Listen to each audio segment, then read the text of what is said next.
Bismillahirrahmanirrahim. Dear student, welcome to another accounting solution session of Migs and Migs. Here we are going to solve a question which is not that numerical, but it is very important to understand for the accounting standards. आपको accounting standard अगर समझने हैं तो उसके लिए ये वाला जो question है वो काफ़ी important है. तो ये आपकी अंडरस्टैंडिंग को डेवलप करेगा बेसिकली. तो अगर हम यहाँ पर बात करें हमारे पास ये 2.4 क्वेश्चन है, एक एक्सरसाइज है अकाउंटिंग की. इसके अंदर सिंपली आपको जो पता करना है वो आपने कौन सी अमाउंट अपने बैलेंस शीट में शो करनी है और कौन सी अमाउंट अपनी बैलेंस शीट में शो नहीं करनी. ये एक किस्म का आपसे क्विज टाइप क्वेश्चन है. तो इसमें हम लोग इसके 3 पार्ट हैं. 3 पार्ट में 3 केसेस दिए गए हैं. उन 3 केसेस में आपने डिसाइड करना है कि आपने कौन सी अमाउंट लिखनी है और कौन सी अमाउंट नहीं लिखनी. तो ए पार्ट को देख लेते हैं. World Wide Travel Agency has office supplies costing $17,000.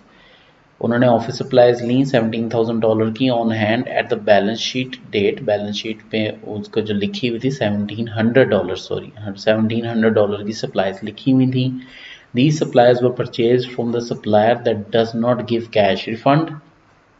ठीक है, और जिस सप्लायर से ख़रीदी है वो कैश रिफंड नहीं देता, मतलब ये सप्लायर्स वो वापस नहीं लेगा. World Wide management believes that the company could sell the supplies to no more than $500. मतलब वो जो ये सप्लायर्स हैं $500 से ज़्यादा की नहीं बेच सकती. हालांकि उन्होंने ख़रीदी कितने की हैं, $1,700 की उन्होंने ख़रीदी हैं.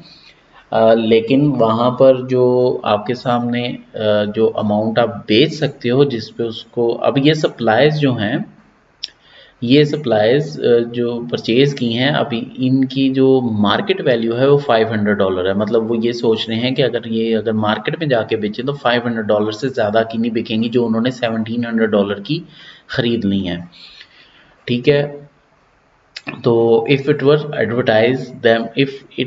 to advertise them for sale, how our company expect to use these supplies and to purchase more when they are gone. अच्छा, कंपनी ने जो है वो ये सोच रही है कि वो इन सप्लाईज को यूज़ करेगी ना कि इनको सेल करेगी. In a balance sheet supplies were presented at $500. अब आपने ये जवाब देना है कि ये ठीक किया है उन्होंने, ये जो इन्होंने काम किया है यहाँ पर इसको सप्लाईज को उन्होंने $500 का उन्होंने बेच रहे हैं, ये ठीक है कि गलत है. तो ये अब बैलेंस शीट के अंदर अगर ये इन्होंने अमाउंट लिखी है तो ये इस गलत उन्होंने अमाउंट लिखी है. बैलेंस शीट के अंदर आपने जब सप्लाईज को रिकॉर्ड करना है तो रिकॉर्ड आप उसे करेंगे, रिकॉर्डेड अमाउंट होनी चाहिए. Recorded amount should be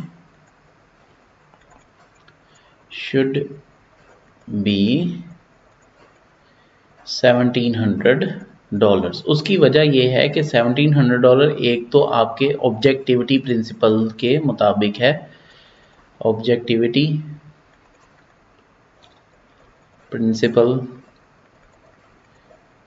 principal के मुताबिक चल रहा है.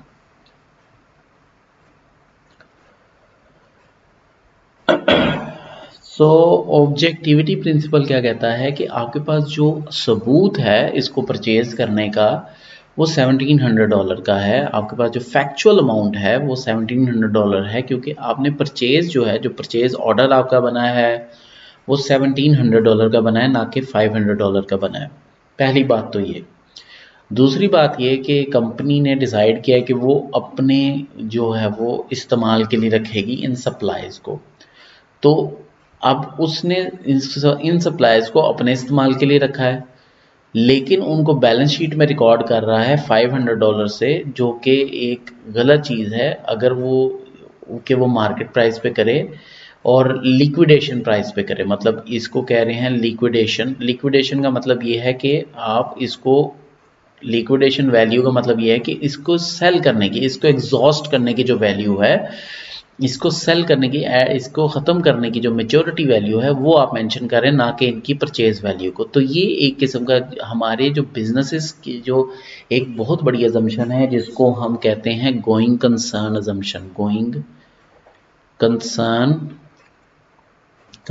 अजम्पशन.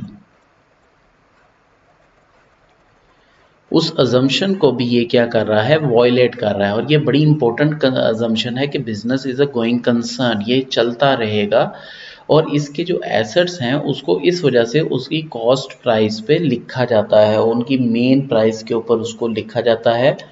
तो अपने ओपिनियन के ऊपर या एक्सपर्ट्स के ओपिनियन के ऊपर जो वैल्यू निकाली जाए, एक तो वो वैल्यू ऑब्जेक्टिविटी प्रिंसिपल के भी खिलाफ है और दूसरा गोइंग कंसर्न अजम्पशन के भी खिलाफ है। गोइंग कंसर्न अजम्पशन में कि आपने 1700 की जो सप्लाईज हैं वो अपने इस्तेमाल में, और जैसे जैसे वो इस्तेमाल होंगी तो 1700 की वैल्यू कम होती जाएगी और वो डेप्रिसिएट या उसको ख़त्म करके आप वहाँ से ख़त्म कर देंगे। लेकिन उसको उसकी एग्जॉस्टेड वैल्यू पे रिकॉर्ड करना जो वो एक किस्म की गलत अप्रोच है जो इस कंपनी ने अपने बैलेंस शीट में लगाई है। तो दो इसके अंदर अजम्पशन और प्रिंसिपल्स को वॉयलेट किया जा रहा है मेनली, जो हमारी अंडरस्टैंडिंग के मुताबिक यहाँ पर मैं आपके सामने प्रेजेंट कर रहा हूँ। एक तो गोइंग कंसर्न अजम्पशन है कि आप लिक्विडेटिंग वैल्यू पे उसको लिख रहे हो, आपको उसके कॉस्ट प्राइस पे, और दूसरा ऑब्जेक्टिविटी प्रिंसिपल है क्योंकि वो फैक्चुअल जो उसको जितने की अमाउंट मिली है, वो जितनी अमाउंट के वो सप्लाईज मिली हैं उसका जो सबूत है परचेज ऑर्डर ये सारी चीज़ें वो 1700 के डॉक्यूमेंट्स हैं जो वो ऑडिटर को भी दे सकता है अगर वो सप्लाईज की कीमत के बारे में अगर कोई सबूत मांगे। 500 का एज सच कोई सबूत नहीं है, कोई उसकी ऑब्जेक्टिविटी नहीं है, कोई इसके पीछे फैक्ट्स नहीं है, बस एक्सपर्ट का ओपिनियन उसके पीछे है $500 के पीछे। तो ये दो प्रिंसिपल जो हैं मोस्ट प्रोबेबली यहाँ पर लगेंगे जिनको वॉयलेट कर रही है इसमें वैल्यूएशन के अंदर। दूसरा जो है आपके सामने आ जाता है, Paris corporation purchase land in 1957 और 1957 में परचेज की थी और 1957 में उन्होंने $20,000 की एक लैंड परचेज की थी, लेकिन 2011 में उन्होंने similar parcel of land purchase की $3 लाख की। और बैलेंस शीट के अंदर जो अमाउंट उन्होंने रिकॉर्ड की है लैंड की, वो अमाउंट रिकॉर्ड की है लैंड की $3,20,000, जो कि बिल्कुल ठीक है, उन्होंने बिल्कुल ठीक किया है। $3,20,000, हालांकि अगर आप देखेंगे सेम पार्सल ऑफ लैंड 1957 में $20,000 की थी, इसको रीवैल्यूएट करना चाहिए, लेकिन इसमें जो कंबाइन वैल्यू जो है वो कंफर्म कर रही है हमारे प्रिंसिपल्स को, अकाउंटिंग प्रिंसिपल को। पहला जो अकाउंटिंग प्रिंसिपल है हमारे पास वो कॉस्ट प्रिंसिपल है जिसको ये सेटिस्फाई कर रहा है ये वैल्यू। कॉस्ट प्रिंसिपल में आप अपने जो है वो जो आपके आ जाती है अमाउंट, जिस अमाउंट का आप परचेज करते हैं वही अमाउंट आप बैलेंस शीट में रिकॉर्ड करते हो, रीवैल्यूड या वैल्यूएशन उसकी दोबारा करके मार्केट वैल्यू पे नहीं करते। कॉस्ट प्रिंसिपल आपका ये जो पहला हमारा ए पार्ट है उधर भी एक किस्म का आ सकता है, ऑब्जेक्टिविटी भी आ सकता है, कॉस्ट प्रिंसिपल भी उसमें आप उसमें उसकी एक्सप्लेनेशन में लिख सकते हो। दूसरा जो इसमें इन्होंने कंफर्म किया है बिल्कुल ठीक जो इन्होंने रिकॉर्डिंग की है वो दूसरा उसको स्टेबल डॉलर अजम्पशन, जो हमारा स्टेबल डॉलर अजम्पशन है, हमारी जो वैल्यूज़ हैं वो डॉलर की भी अगर यहाँ पर बात की जाए, जैसे ही आप एसेट ख़रीदते हो तो डॉलर की अमाउंट के अंदर चेंज की वजह से उसकी वैल्यू में भी चेंज आ सकता है, ठीक है। लेकिन आपने जब रिकॉर्डिंग करनी है अपने एसेट की तो आपने ये अज्यूम करना है कि आपका डॉलर जो है वो स्टेबल है। अगर वो स्टेबल होगा तो फिर आप ये अजम्पशन अगर आप करेंगे तो फिर उस बेस के ऊपर आप जो है अपने एसेट को रिकॉर्ड कर सकते हैं। जैसे 20,000 पे रिकॉर्ड किया, नेक्स्ट डे हो सकता है डॉलर की वैल्यू चेंज हो गई हो, तो हम अगर जैसे ही चेंज होती है हम एसेट की वैल्यू को चेंज नहीं करते। जिस टाइम पे हम रिकॉर्ड करते हैं उस टाइम पे हम अज्यूम करते हैं कि डॉलर की वैल्यू स्टेबल रहेगी, तो उसकी वैल्यू जो है वो सेम टू सेम ही हम अपनी बैलेंस शीट में रिकॉर्ड करते हैं। तो ये दो अजम्पशंस जो हैं इनको ये जो रिकॉर्डिंग है, ये जो रिकॉर्ड की है कंपनी ने बिल्कुल ठीक रिकॉर्डिंग की है और वो इन अजम्पशंस को सेटिस्फाई कर रही है। सी पार्ट पे आ जाते हैं हम लोग। सी पार्ट में हम लोगों ने थोड़ा सा ये सिचुएशन है कि at December 30th 2011 Linear Incorporation purchase a computer system from mail order supplier for $14,000 का उसने परचेज किया। Retail value of the system according to the mail order supplier, जो रिटेल वैल्यू है उसकी वो $20,000 होनी चाहिए थी, लेकिन उन्होंने कितने का परचेज किया है, उन्होंने जो एक्चुअल परचेज किया है वो कितने का परचेज किया है, $14,000 का उन्होंने परचेज किया है, ठीक है। सो इसके अंदर आप आगे आ जाते हैं। आगे वो क्या कह रहा है,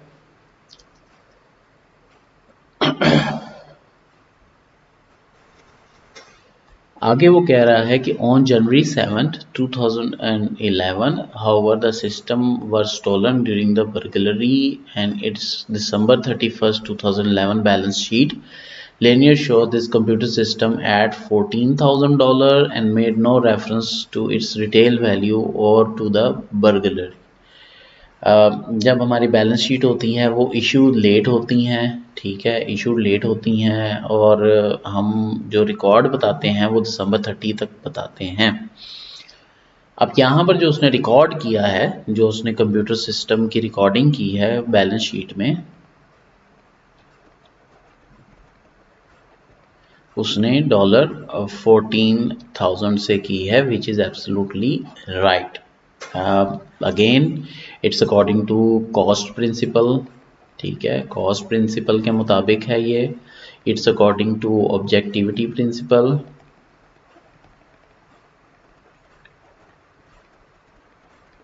ठीक है, ये अकॉर्डिंग टू ऑब्जेक्टिविटी प्रिंसिपल को भी सेटिस्फाई कर रहा है और कॉस्ट प्रिंसिपल को भी ये कंफर्म कर रहा है और ये बिल्कुल सही वैल्यू उन्होंने यहाँ पर दी है। 20,000 की वैल्यू यहाँ पर मेंशन नहीं करनी थी, चाहे उसकी मार्केट वैल्यू 20,000 है, यहाँ पर जो वैल्यू है वो 14,000 ही मेंशन करनी है उसने बैलेंस शीट में। उसने रीवैल्यू करके $20,000 में चाहे जो भी मेंशन हो, लेकिन जो उसका परचेज ऑर्डर है, जिस प्राइस पे उसने परचेज की है उस प्राइस के ऊपर आपने इसको लिखना है।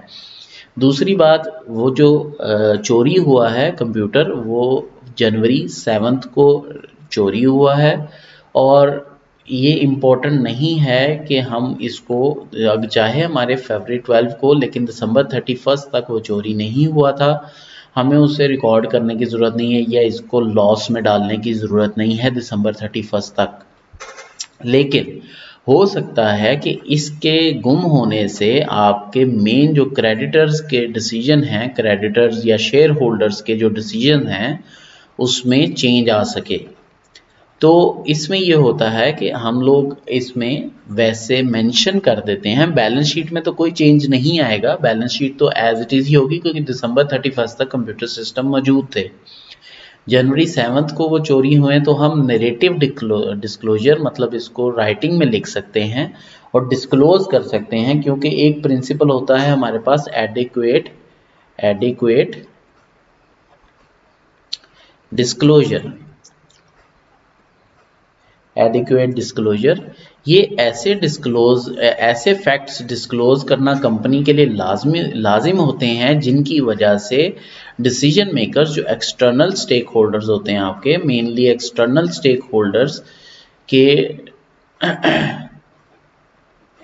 होल्डर्स के डिसीजंस जो हैं वो चेंज हो जाएं। उस डिस्क्लोजर की वजह से हो सकता है इन एक्सटर्नल स्टेक होल्डर्स के डिसीजन मेकिंग में थोड़ा सा डिफरेंस आ जाए। तो जब अगर ऐसे कुछ फैक्ट्स होते हैं, उनको डिस्क्लोज करना, चाहे वो राइटिंग में डिस्क्लोज करें, वैसे डिस्क्लोज करें, नोट बना के डिस्क्लोज करें, कंपनी को डिस्क्लोज करना चाहिए इन चीज़ों को। और अगर नहीं डिस्क्लोज करना इस लॉस को, हो सकता है ये कंप्यूटर सिस्टम जो है ये इंश्योर्ड हो या इस लॉस से कोई ऐसा फ़र्क नहीं पड़ता, तो इसको डिस्क्लोज करने की ज़रूरत भी नहीं है। लेकिन अगर मेन स्टेक होल्डर्स के डिसीजन मेकिंग में डिफरेंस आ जाए इस डिस्क्लोजर की वजह से, इसको डिस्क्लोज ना करने की वजह से डिसीजन मेकिंग डिफरेंस हो और इसको डिस्क्लोज करने की वजह से डिसीजन मेकिंग डिफरेंट हो जाएगा, तो उस सूरत में कंपनी को चाहिए कि वो इसको डिस्क्लोज करे। लेकिन बैलेंस शीट के अंदर जो उसने रिकॉर्डिंग की है वो बिल्कुल एक्यूरेट की है और अकॉर्डिंग टू प्रिंसिपल्स उसने अपनी रिकॉर्डिंग की है। तो ये इस तरह आप लोग जो हैं वो डिसीजन मेकिंग करते हैं। कई ऐसे डिसीजन मेकिंग है, कई ऐसी चीज़ें होती हैं जो हम लोग अपनी बैलेंस शीट के अंदर जब सिचुएशन आती है उस टाइम पर हम उसके डिसीजन मेकिंग करते हैं। हमारी बैलेंस शीट के अंदर सारे जो एसेट्स हैं, जो फिक्स एसेट्स हैं, वो हमारे कॉस्ट प्रिंसिपल के मुताबिक लिखे जाते हैं, मतलब कॉस्ट पे रिकॉर्ड किए जाते हैं। लेकिन इसके अंदर एक एक्सेप्शन है, आपके जो अकाउंट रिसीवेबल होते हैं वो अकाउंट रिसीवेबल सिर्फ आपके नेट रियलाइजेबल वैल्यू पर रिकॉर्ड किए जाते हैं, मतलब ये वो वाली वैल्यू होती है जो हमें फ्यूचर में रिसीव होगी अपने कस्टमर्स से। मतलब जब हम उन्हें सेल करते हैं तो सेल करने के बाद जब हम उन्हें क्रेडिट पे सेल करेंगे तो हमें थोड़े अरसे बाद वो अमाउंट रिसीव होगी।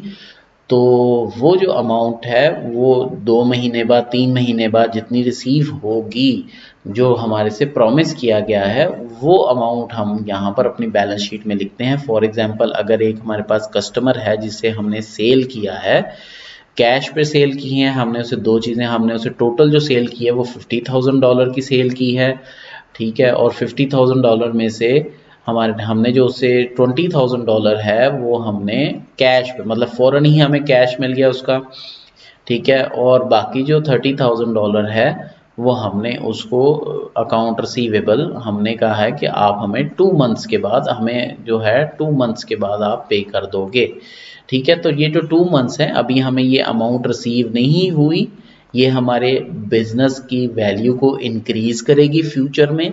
तो हमारा ये तो कैश में चला ही जाएगा बैलेंस शीट के अंदर, लेकिन जब हम अकाउंट रिसीवेबल को रिकॉर्ड करेंगे तो उसको हम लोग ये नहीं करेंगे कि अभी तो हमें कोई अमाउंट रिसीव नहीं हुई तो हम उसको ज़ीरो कर दें, ऐसा नहीं होगा। हम उसको बैलेंस शीट में जो है वो 30,000 से रिकॉर्ड करेंगे, और ये 30,000 जो है ये नेट रियलाइजेबल है which will be realised after 2 months. तो ये थोड़ा सा एक्सेप्शन है कॉस्ट प्रिंसिपल में जो हम फॉलो करते हैं। बाकी सारे एसेट्स जो हैं हम कॉस्ट के ऊपर अपना रिकॉर्ड करते हैं, लेकिन अकाउंट रिसीवेबल को हम नेट रियलाइजेबल वैल्यू पे रिकॉर्ड करते हैं।